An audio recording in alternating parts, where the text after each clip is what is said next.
por concedernos la entrevista a Estación Finlandia, en una agenda que sabemos que es apretada. Hoy está usted, hace escasos minutos, estaba presentando una exposición en homenaje al aniversario del asesinato del Che, pero a su vez, bueno, pues es inevitable vincular el aniversario de la muerte del Che con el aniversario de, aquí se diría, el cabo de año, se celebraba el sábado un año del fallecimiento del comandante en jefe Sí. Fidel Castro. Si no recuerdo mal, tras la conmoción que suponía en un pueblo, bueno, pues la muerte del líder histórico de la revolución, de la conmoción marcada por el fallecimiento, recuerdo que a los pocos días, bueno, estos días se estrenaba un documental que recogía imágenes de hace un montón de años, que había ido durante 50 años a Cuba a grabar, y era una escena en la que, bueno, pues iba en un almendrón, en un coche de línea, y preguntaba que veía al taxista, que veía la ciudad muy vacía, ¿no? Y es verdad que esas imágenes en los primeros días de conmoción quedaron rotas porque a los pocos días un montón de gente de todas las generaciones fue con el carnet de identidad pues a reafirmar, a hacer un acto simbólico de reafirmación del concepto de revolución Del concepto de revolución de Fidel. De Fidel, ¿no? La cuestión es ¿cuál es el legado que dejaría, el legado político, intelectual que deja Fidel? No el legado pasado, ¿no? O sea, ¿cuál es el legado que deja en el presente Fidel Castro a lo largo de todas las generaciones del pueblo cubano, ¿no? Desde los más jóvenes hasta la gente más mayor que participó en la revolución o que la vivió? Claro. Yo creo que tú tienes razón, ¿no? Para nosotros los cubanos, ¿no? La muerte de Fidel, ¿no? Fue una gran conmoción, ¿no? Y es verdad, tú tienes razón, ¿no? Fue una ciudad que se apagó durante muchos días, ¿no? Pero creo que no debemos, y yo insisto, ¿no? En que no debemos llorar la muerte, sino honrar el legado, ¿no? ¿Qué fue lo que hizo? ¿Por qué Fidel Castro llegó a ser la figura que fue? Y seguir el legado del que fue el líder de la revolución cubana. Esa revolución que inspiró a los cubanos y ha inspirado a mucha gente alrededor del mundo, sobre todo que confirmó que un futuro mejor es posible, de que puede haber, o el ser humano puede construir una obra que en última instancia persiga el bienestar del ser humano, donde a todos nos tratemos por igual, todos luchemos juntos y tratemos de avanzar juntos. Y realmente ese es el legado de Fidel, ¿no? Es el legado de un país que venera su independencia y su soberanía, un pueblo y un país orgulloso de lo que ha construido y de lo que está construyendo. Es el legado de que debemos continuar haciendo lo que estábamos haciendo y sobre todo el legado de hacer mejor lo que estábamos haciendo. Como toda obra humana no está exento de traspiés o de tal vez de errores, pero por eso nosotros los cubanos, y siguiendo el legado de Fidel, ¿no? Porque además él dijo, revolución es cambiar todo aquello que tenga que ser cambiado. Y no es destruir lo que hemos construido, sino hacerlo mejor. Y es un proceso en el que nosotros estamos enfrascados. Aún en vida Fidel Castro, cuando ya no era el presidente de Cuba, sino era el líder de nuestra revolución, el indiscutible líder de la revolución, además que continuará haciéndolo, ¿no? Yo creo que eso es un papel que nadie puede disputar, ¿no? Pero es que ese legado es el que nos está llevando a lo que estamos haciendo, ¿no? Perfeccionar, hacernos más eficientes, mejorar las cosas, hacer las cosas mejor de las que estábamos haciendo, no continuar haciendo aquello que realmente demostró de que no era la mejor forma de hacerlo. Y sobre todo persiguiendo hacer a nuestro sistema, a nuestro socialismo próspero que realmente beneficie al ser humano y que en última instancia persiga y logre el bienestar de todos los cubanos. Ese es el reto nuestro. O sea, es el reto de mi generación y de la generación que me sigue, ¿no? es continuar haciendo lo que estábamos haciendo, pero haciéndolo mejor de como lo estábamos haciendo. Hablando de retos, en coincidencia con la celebración del año del fallecimiento de Fidel, el domingo se iniciaban las elecciones generales en Cuba para elegir delegados, lo que aquí llamamos concejales. Sí. Bueno, porque hay cambios, bueno, del modelo administrativo y político, claro. obviamente, intentando establecer analogías, ¿no?, a las asambleas municipales del Poder Popular. Este proceso culminaría, si no me equivoco, el 24 de febrero de 2018. O sea, es correcto. Dentro de unos pocos meses. Dentro de unos meses, sí. De 3 meses, que culminaría con la toma de posesión de los diputados a la Asamblea del Poder Popular y de su seno la elección del presidente del Gobierno. Todo parece indicar fundamentalmente por las propias declaraciones de Raúl en el último congreso del Partido Comunista Cubano y de las enmiendas que se habían planteado, si no recuerdo mal, de limitación de mandatos. Las enmiendas no se han hecho todavía en la Constitución, pero hay una expresión política. Una expresión política. Una expresión política de lo que se quiere hacer. Todo parece indicar que Raúl, ese 24 de febrero, no continúe directamente pues, inmerso en las labores de dirección del gobierno, ¿no? En el día a día de las tareas gubernamentales. Y que por eso pues dé a paso, digamos, a nuevas generaciones, la generación histórica de la revolución dé a paso a nuevas generaciones, a funciones del gobierno que supongo que también tendrán su cristalización en la elección, bueno, pues de concejales, diputados, etcétera, etcétera. ¿Qué prioridades y qué retos tiene esa nueva generación que se incorpora a la Asamblea Municipal del Poder Popular y a las nuevas responsabilidades de gobierno? ¿Cuál cree que son esas prioridades y retos para la proyección del socialismo del futuro al que hacía referencia hace un momento? Claro. Mira, yo creo que Cuba, o nosotros los cubanos, ¿no?, tenemos la ventaja de que no existe contradicción entre generaciones. Y además en Cuba conviven, y no es coexistir, sino que trabajan de conjunto las viejas, las medias y las nuevas generaciones. O sea, no podemos decir de que hay un enfrentamiento de generaciones en Cuba. Por tanto, hay una confluencia de todas las generaciones que han sido capaces de trabajar en el día a día del país. Por eso, lo primero, tenemos elecciones, que es expresión de nuestra democracia. Tenemos elecciones a varios niveles. En este caso, en este año tocan las llamadas elecciones generales, donde se eligen los representantes de los municipios, los provinciales y la Asamblea Nacional. Como cada vez que hay una elección general, se eligen diputados, nuevos diputados, algunos se reeligen, otros no se reeligen, y se debe elegir un nuevo gobierno, sea con las mismas figuras o con nuevas figuras. Normalmente siempre en Cuba hay una renovación generacional de nuestros parlamentos, ¿no? Cuando digo el parlamento a nivel municipal, a nivel provincial, Y eso implica que en Cuba, primero en Cuba existen dos principios básicos. El primero es la continuidad, pero continuidad que está basada en un consenso social. O sea, Cuba es un país que se mueve dentro de un gran consenso social, donde todo el mundo, todos los individuos expresan sus pareceres, sus opiniones, sus aspiraciones, ¿no? Y en esos consensos es en que Cuba se ha movido y Cuba tiene que continuar moviéndose. ¿Cuál es el reto del nuevo Parlamento? Porque no necesariamente tenemos que hablar de que va a ser una nueva generación que va a tomarlo, sino que dentro de ese trabajo conjunto de todas las generaciones, habrá un nuevo Parlamento. Y ese nuevo Parlamento lo que tiene es que darle continuidad a la obra que estamos realizando nosotros ahora. Yo pienso que no va a haber ni tiene que haber ningún rompimiento.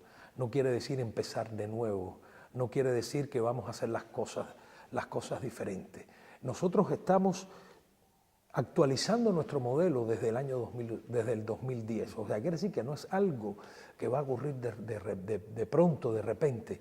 Proceso de actualización que fue ampliamente debatido. Yo creo que no hay un proyecto social que haya sido sometido a una discusión popular tan amplia como lo ha sido el proceso de actualización del modelo económico social cubano. O sea, que se mueve, te insisto, ¿no? Se mueve a través de esos consensos. El nuevo Parlamento, el nuevo Consejo de Estado o el nuevo presidente, ¿no? Lo que tiene es que continuar eso. O sea, lo que va es a continuar esa obra. Y continuar esa obra, como decía, toda obra humana puede ser perfeccionada, puede ser mejorada. Porque en la búsqueda de la verdad, ¿no? Vamos avanzando y vamos viendo, hay nuevos contextos, nuevas situaciones, nuevas cosas. Pero hay un gran consenso hacia la continuidad en Cuba. La esencia de nuestra revolución no va a cambiar. La esencia de lo que nosotros los cubanos queremos tampoco va a cambiar. Y seguiremos haciéndolo y pretendemos, ¿no?, continuar haciéndolo mejor. Hablaba usted de nuevas situaciones, ¿no? No sé si lo que le voy a preguntar ahora puede ser considerado como una nueva situación, ¿no? Pero bueno, tiene elementos nuevos, al menos, creo. El pasado 8 de noviembre, el gobierno de Donald Trump anunció otra vez la ampliación de restricciones para los ciudadanos norteamericanos interesados en hacer negocios con Cuba, viajar por elementos de turismo, de reencuentro familiar, y por la cual suprimía de forma unilateral la mayoría de los avances alcanzados durante el mandato de Barack Obama, ¿no? La pregunta sería, ¿Trump se estaría conformando en la política respecto a Cuba en un nuevo Bush? Y en ese sentido, ¿cree que se producirá un refortalecimiento del bloqueo y de las agresiones contra el pueblo cubano y contra las tareas que el gobierno resultante y la Asamblea del Poder Popular resultante de este proceso electoral vayan a tener? Con Donald Trump ha habido un retroceso en las relaciones bilaterales, ¿no? Eso es indudable. Y además Trump ha adoptado medidas que recrudecen el bloqueo contra Cuba.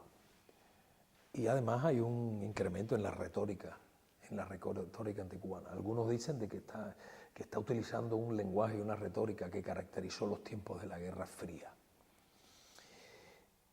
Aquí lo importante es que los dos últimos años antes de la elección, hubo avances en la relación bilateral. Creo que los dos países demostramos de que es posible tener una relación diferente, a pesar de nuestras diferencias. Nuestras diferencias persistirán, porque nadie es igual a nadie. Y nosotros los cubanos estamos muy convencidos de lo que estamos haciendo, de lo que pensamos, de la forma en que queremos hacer las cosas. Y eso puede implicar de que tengamos diferencias. Tenemos diferencias de enfoques, tenemos diferencias de filosofías. Pero eso no quiere decir de que podamos tener una relación normal, lo que nosotros definimos como una relación civilizada. Y los dos últimos años lo demostraron. O sea, demostraron que esa relación civilizada que nosotros definimos como no centrar nuestros vínculos en lo que nos puede hacer distintos o lo que nos puede diferenciar, sino tratar de buscar una relación que beneficie a ambos países y pueblos, que por demás merecen ambos países y pueblos, ¿no? Demostramos que es posible. Y yo pienso de que esa es una opinión que está siendo enraizada en la sociedad estadounidense. Hay una mayoría de los sectores de esa sociedad que propugnan y están de acuerdo en que se levante el bloqueo porque es una política obsoleta, una política inhumana, que están de acuerdo en que Cuba y los Estados Unidos merecen una mejor relación, una relación lo más normal posible. Insisto, dentro de las diferencias que podamos tener. Realmente depende del señor Trump, no depende de nosotros. Cuba, lo que sí te puedo afirmar es que Cuba siempre seguirá defendiendo su independencia, seguirá defendiendo su soberanía, seguirá defendiendo su modelo, seguirá defendiendo su obra, le guste o no le guste al señor Trump. Y si el señor Trump opta por un curso confrontacional, ese será su decisión, que no tiene nada que ver con nosotros. Mientras tanto, nosotros seguiremos haciendo lo que nosotros hacemos. Cualquiera pensaría que mientras, como venimos conversando ahora, que mientras en Cuba su pueblo, sus jóvenes y su gobierno se dirigen a un nuevo futuro que mantenga el elemento nuclear de las conquistas de la Revolución, pero que a su vez incorpore las necesidades de las nuevas generaciones en el camino de las reformas a las que antes usted hacía referencia, las reformas del modelo económico y social debatidas entre 2010 y principios de 2011, si no recuerdo mal.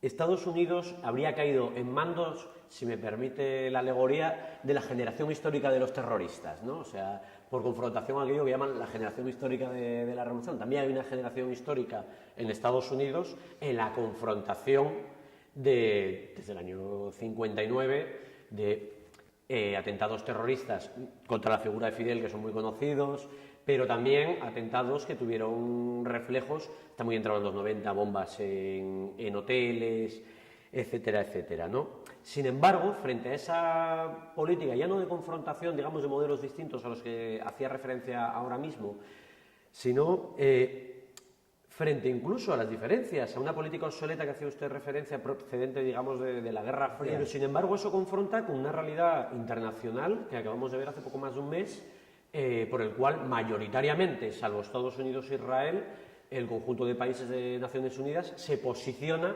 contra el bloqueo y por el fin del bloqueo.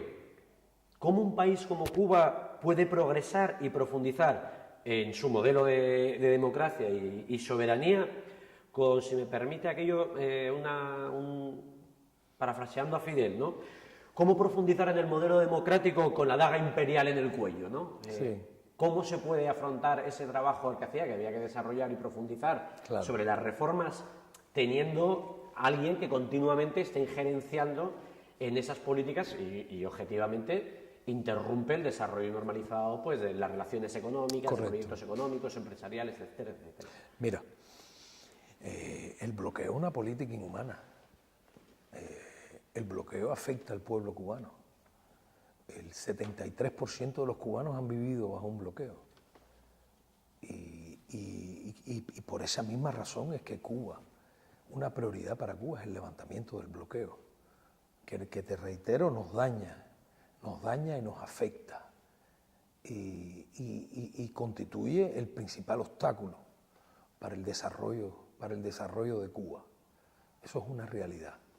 Pero habiéndote dicho eso, también te digo de que es reconocida mundialmente como una política obsoleta, que tiene que ser cambiada. Y tú tienes razón, en Naciones Unidas, la comunidad internacional, todos los años, mayoritariamente, vota a favor de una resolución en la que se llama a los Estados Unidos a levantar el bloqueo contra Cuba. Hemos vivido con el bloqueo más de 55 años. Y no por ello Cuba ha continuado su camino. Aún con el bloqueo, Cuba muestra logros y avances que pueden ser una quimera para muchos países del tercer mundo, y no olvidemos de que nosotros somos parte de ese mundo en desarrollo, de ese tercer mundo.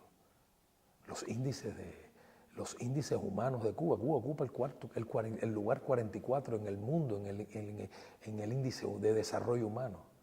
Y eso es un país que ha logrado todas esas cosas aún con el bloqueo de los Estados Unidos. Por tanto, dos cosas. Si los Estados Unidos continúan o opta por continuar por esa política, es verdad que nos va a hacer daño, nos va a hacer la tarea más difícil. Pero no por ello vamos a renunciar, es lo primero, ¿no? Y lo segundo es que Cuba tiene relaciones con el resto del mundo.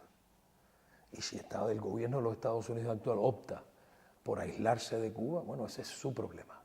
O sea, Cuba continuará ampliando sus relaciones con el resto del mundo, sus relaciones políticas, sus relaciones diplomáticas, sus relaciones económicas, sus relaciones de cooperación con el resto del mundo.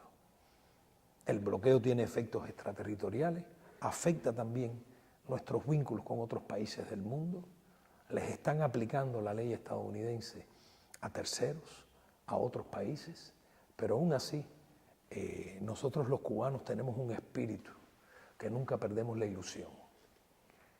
Y sin perder la ilusión, ¿no? Continuaremos construyendo nuestra revolución, que además la revolución no es un proyecto acabado, no es un producto acabado, o sea, es un producto en constante renovación. y que ahí viene, entonces volvemos otra vez a lo que tú me preguntabas sobre el legado de Fidel. Revolución es cambiar todo aquello que tenga que ser cambiado, y eso en esencia es la revolución cubana. No es un proyecto que se renueva con la convergencia de todas las generaciones, y las nuevas recogerán la bandera de la vieja, y las que vengan seguirán igual. Usted acaba de incorporarse como embajador de Cuba en España, ¿no? Sí. Por todos es conocido que Cuba es un país muy importante en la política exterior española. No solo por los estrechos lazos históricos y culturales que nos unen, que yo diría que son más bien de fraternidad que lazos históricos que nos pueden unir con muchos países de América Latina, pero que hay una particularidad en las relaciones con Cuba, ¿no? Pero además por el papel que supone Cuba en las relaciones económicas de nuestro país. Y no solo me refiero al turismo, que es la imagen, digamos, que la gente conoce a través de los medios de comunicación, ¿no? Prueba de ello es que el ministro de Exteriores español, Dastis, estaba en septiembre en La Habana, sí, y anunciaba la visita del ciudadano Felipe de Borbón, a la postre, monarca Jefe de Estado, España. Jefe de Estado. ¿Cree que esta visita de Felipe de Borbón pueda favorecer, impulsar las relaciones políticas y económicas entre nuestros países y que además, a raíz de lo que veníamos hablando ahora, sirva o pueda ayudar a socavar el impacto del bloqueo norteamericano? Sí. Mira, es cierto, Cuba extendió una invitación al jefe de Estado y también al jefe del gobierno español, en consonancia con el estado de nuestras relaciones bilaterales, que yo estoy de acuerdo contigo, ¿no? Los vínculos entre Cuba y España trascienden tal vez la política, si pudiéramos decirlo de esa manera, ¿no? Tenemos estrechos vínculos históricos, culturales, económicos, de costumbres familiares, o sea, es algo que ya podemos decir que está en la información genética de los cubanos y los españoles, ¿no? O sea, y también Cuba es un país que despierta emociones. Aquí en España algunas veces encontradas, pero estamos hablando de emociones, y para nosotros los cubanos España nos es más cercana de los miles de kilómetros que nos separan geográficamente, ¿no? O sea que somos dos países cercanos. Nosotros daremos la bienvenida, si esa visita se concreta, por supuesto el pueblo cubano dará la bienvenida, como acostumbra a hacer a todos aquellos que nos visitan, y que nos visitan con un sentido de amistad, de respeto y de igualdad, ¿no? O sea, esa será estamos en un buen momento de las relaciones bilaterales. Como decía, Cuba está actualizando su modelo. Cuba no quiere, no niega, por el contrario, que España pueda jugar un papel en este proceso nuestro de actualización. España hoy por hoy es el tercer socio comercial de Cuba, es uno de los y es el primer socio comercial de toda la Unión Europea, es uno de los principales inversores. Por tanto, desde el punto de vista económico, comercial, ¿no? Hay una potencialidad tremenda que pienso que podemos aprovechar, pero yo realmente no reduciría las relaciones entre Cuba y España al ámbito económico-comercial. Yo pienso que hay una potencialidad muy grande para el intercambio cultural, para el intercambio deportivo, para el intercambio en cualquiera de las variedades que puedan existir entre dos países que gozan de una buena relación. Por supuesto, las visitas de altos dignatarios de ambos países, por supuesto, siempre le brindan o le dan un sello distintivo a las relaciones bilaterales. Por tanto, nosotros pensamos que por el nivel de las relaciones que tenemos actualmente, son visitas que son productivas, que ayudan a consolidar nuestras relaciones. Ya entrando en la recta final, ¿no? Comentaba usted hace un momento que nuestros pueblos tienen una relación emocional, cultural, histórica, fraternal, que justamente va mucho más allá de elementos identitarios o políticos, trasciende de esos elementos, de proyectos políticos, ¿no? Esto, por ejemplo, yo creo que se manifestó durante los devastadores estragos del huracán Irma, ¿no? A pesar del poco tiempo que lleva como embajador, lleva, si no me equivoco, un mes y algo un mes y algo, sí, tienes razón. Y tal. ¿Cómo percibe esas muestras de fraternidad y solidaridad entre nuestros pueblos, ¿no? Y por otra parte, ¿qué podemos hacer nosotros? Y no solo qué podemos, sino cómo lo podemos hacer en lo social, en lo cultural y también en lo institucional, porque muchas veces nosotros nos encontramos en nuestra práctica institucional, pero uno piensa que las cuestiones de las relaciones de confraternización y solidaridad son una cuestión lejana, cuando ciudades como la de Gijón, por ejemplo, tienen el hermanamiento con la ciudad de La Habana, ¿no? ¿Qué podemos hacer nosotros y cómo, desde lo social y lo cultural, para revertir el impacto del huracán Irma en el conjunto de la sociedad? Claro. Mira, el huracán Irma tuvo un impacto muy negativo sobre Cuba, ¿no? O sea, causó estragos y daños, tanto sobre personas como instituciones. Creo que un gran % de las instituciones culturales cubanas fueron afectadas, un gran número de viviendas de personas, numerosas instalaciones educacionales, turísticas, de todo tipo, ¿no? Nosotros no somos un país que acostumbramos a pedir, ¿no? Pero sí somos agradecidos de aquellos que voluntariamente nos quieren ayudar, ¿no? O sea, Cuba, a nosotros como país hemos destinado una cantidad de recursos muy grandes, ¿no?, para la recuperación del país, y creo que estamos en un buen momento en la recuperación, ¿no? Inclusive el gobierno está financiando el 50% de las construcciones, reparaciones de viviendas de cubanos que fueron afectadas por... Sí hemos recibido asistencia, ayuda y solidaridad de muchos países del mundo, incluyendo España. Antes de venir a España tenía conocimiento de los gestos solidarios, por parte de la España institucional, pero también de la España solidaria, de la España amiga, ¿no? Llevo poco tiempo en España y he tenido la oportunidad de recibir muestras amplias y grandes muestras de solidaridad, de apoyo, de asistencia y sobre todo la pregunta, ¿qué podemos hacer por ustedes? Eso a mí me ha gratificado grandemente. O sea, he estado desde un domingo comiendo judías para recaudar fondos, para resarcir los daños del huracán Irma, por personas comunes, personas corrientes, personas que profesan una amistad con mi país, ¿no? Lo cual me hace sentir muy orgulloso.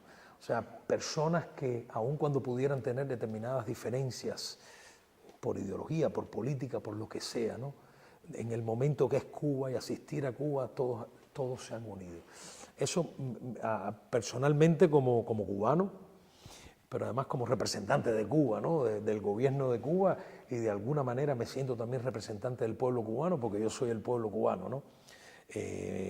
Me ha hecho sentir una gran satisfacción del nivel de relación que existe entre nuestros dos países y nuestros dos pueblos. O sea, personas con problemas, con ingresos bajos, que me han dicho que qué puedo hacer por ustedes, ¿no? Y yo pienso que con el simple hecho de brindarnos la solidaridad y la hermandad, eso nos da suficiente energía para continuar. Y sobre todo porque Cuba es un país que profesa una filosofía no de dar lo que no tiene, ¿no?, porque nunca hemos dado lo que no tenemos, sino compartir lo que tenemos, ¿no? Recuerdo que nosotros estábamos en medio de la recuperación del huracán Irma y estábamos enviando brigadas médicas, linieros a los países del Caribe, que también fueron afectados por Irma y mucho más duro que nosotros. Y lo estábamos haciendo, mandando brigadas médicas a una Nicaragua que las lluvias causaron sendas inundaciones, ¿no? O O sea, es como que yo doy y tú me das. Pero sobre todo es una muestra muy bella de lo que se llama solidaridad internacional, ¿no? Que no importa las diferencias políticas, ideológicas, sino que simplemente estamos hablando de seres humanos que necesitan una ayuda. Y tú me ayudas y yo te ayudo, ¿no? Y eso para mí ha sido, o sea, ha sido un comienzo, un bello comienzo, un comienzo solidario que realmente ha calado mucho en mi ser, ¿no? Porque ha sido la primera imagen que he tenido de España, ¿no? Y qué mejor imagen para comenzar una misión que sea la expresión de solidaridad de sus ciudadanos comunes hacia mi país, ¿no? Para mí ha sido una experiencia genial y por eso es que estoy comprometido en que tenemos que ampliar y profundizar las relaciones entre nuestros dos países, pero especialmente las relaciones entre nuestros pueblos, que realmente es lo que vale. Embajador, muchísimas gracias por favor, ha sido un dedicarnos este tiempo y esperamos poder volver a hablar con usted en un tiempo, bueno, para ver cómo se desarrollan este tipo de cuestiones. Podemos hablar de aquí a un año a ver cómo nos ha ido, ¿no? Por ejemplo. Y, claro. Y bueno, muchas gracias además hoy por inaugurar la exposición de un placer para mí. Che Vive, que esperemos que tenga me siento honrado. Éxito. Yo me siento honrado de que me hayan invitado aquí a Gijón para inaugurar esa exposición, ¿no? De una persona que es muy querida para nosotros los cubanos, que nos es muy cercana, que han pasado 50 años, parece mentira, pero y seguiremos honrándolo y seguiremos celebrándolo. Muchas gracias. Gracias. Gracias.